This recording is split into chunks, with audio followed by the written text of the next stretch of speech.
बिस्मिल्लाहिर्रहमानिर्रहीम। बाब मा यजिब फीहि ज़कात, केतिरे माल ते ज़कात वाजिब आहे। हज़रत अबू सईद खुदरी रज़ी अल्लाह तआला अन्हु खां रिवायत आहे, रसूलुल्लाह सल्लल्लाहु अलैहि वसल्लम फरमायो, खारिक 5 वस्कन यानी 20 मणनि खां घटि हुजे त उन ते सदको न आहे। 20 मणनि ते ज़कात आहे, सदको आहे, ज़कात आहे। बाक़ी 20 मणनि खां घटि आहे त पोइ न। चांदी 5 ओकिया 200 दिरहमनि खां घटि हुजे त उन ते ज़कात न आहे। पुठ 5 खां घटि हुजनि त उन ते ज़कात न आहे। माना 5 खां हाणे मथे आहे त पोइ ज़कात आहे। ऐं 200 चांदी,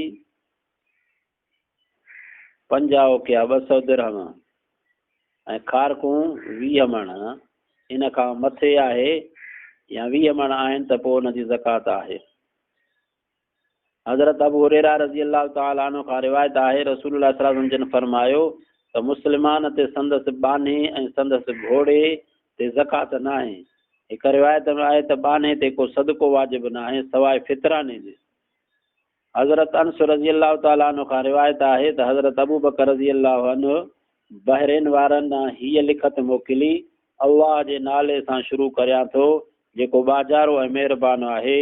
उहा ज़कात रसूलुल्लाह सल्लल्लाहु अलैहि वसल्लम जिन मुस्लमाननि ते फ़र्ज़ कई आहे, जंहिंजो हुकुम अल्लाह तबारक व तआला पंहिंजे रसूल खे ॾिनो आहे।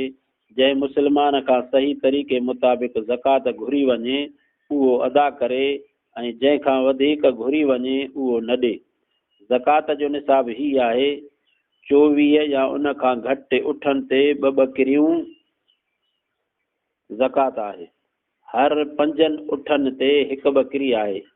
उठ 25 खां 35 ताईं हुजनि त उन्हनि ते 1 साल पूरो करे ॿिए साल में दाख़िल थींदड़ ॾाचीअ जो मादी फर आहे। 36 खां 45 ताईं हुजनि त उन ते 2 साल पूरा करे 3 साल में दाख़िल थींदड़ ॾाचीअ जो मादी फर आहे। 46 खां 60 ताईं हुजनि त उन ते 3 साल पूरा करे 4थे साल में दाख़िल थींदड़ ॾाचीअ जो मादी फर गोरो आहे।